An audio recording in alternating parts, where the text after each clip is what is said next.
They said it was a matter of national security, a race against the Soviets. Not in missiles, but in the mind.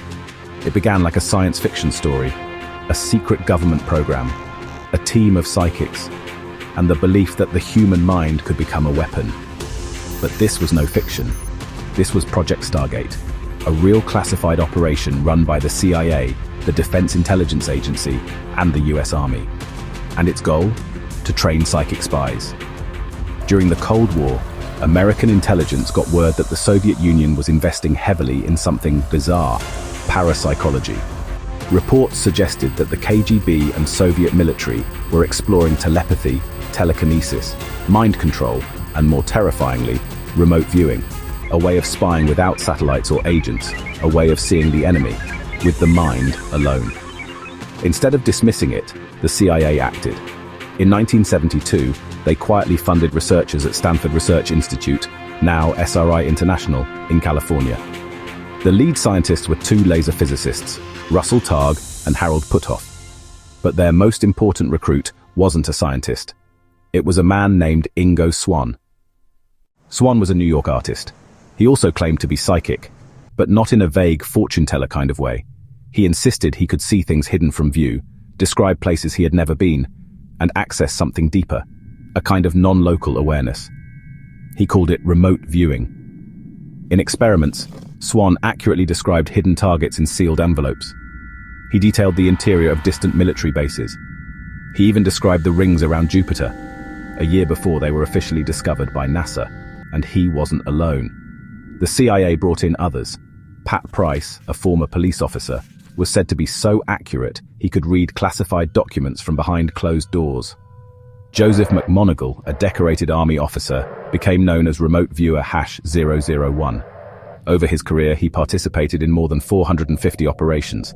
Lynn Buchanan, Mel Riley, Paul Smith, all military men turned mind explorers. But what exactly were they doing? Remote viewing sounds simple. A subject is placed in a quiet room, given coordinates or a target number, and then asked to describe, in words, sketches, or feelings, what they see. No physical travel, no contact, just the mind, reaching out across space and time. And it worked, often enough to keep the Pentagon's interest. In one case, Pat Price described a Soviet weapons lab in extraordinary detail. Names, blueprints, underground levels. Satellite images later confirmed much of what he saw. In another, McMoneagle located a missing aircraft in Africa when traditional intelligence had failed, and yet none of it made sense. How could they be seeing real places? How could thoughts alone cross oceans? Some believed it tapped into the collective unconscious. Others suggested quantum entanglement, or consciousness as a field, something science hadn't yet grasped. It was unsettling, uncertain, and yet impossible to ignore. In 1984, Ingo Swann was asked to remote view an unusual target, Mars. Not the present-day Mars, but Mars 1 million years ago. He described towering structures, tall humanoid beings, and massive storms. He saw what he believed was the collapse of a civilization. The CIA didn't laugh. They wrote it down and filed the transcript. Throughout the 1980s and early 90s, the program continued, under various code names: Grill Flame, Center Lane, Sunstreak, Stargate. By 1995, the Cold War had ended, and with it, the justification for many black-budget programs.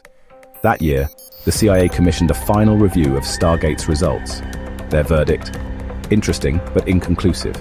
The program was shut down, or that's what they said. Because here's where things get strange again. After the official shutdown, several of the original viewers came forward. Ed Dames, Paul Smith, Joseph McMoneagle. They claimed the program hadn't really ended. It had just gone deeper underground.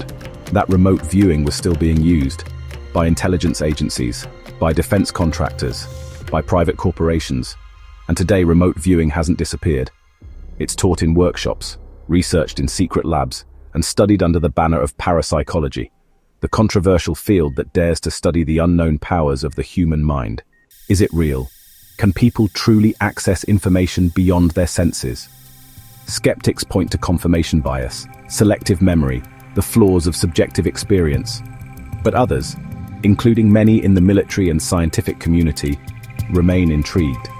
Because even if one success in 100 is genuine, The implications are staggering. What if the mind is more than a machine? What if consciousness is non-local? What if, for all our satellites, drones and spycraft, the greatest surveillance tool has been inside us all along? Project Stargate was never just about espionage. It was a glimpse into something deeper, the nature of reality, the limits of human perception, and the question no government agency can truly answer. What is the mind, really? And if we haven't explored its full potential, what else might it be capable of?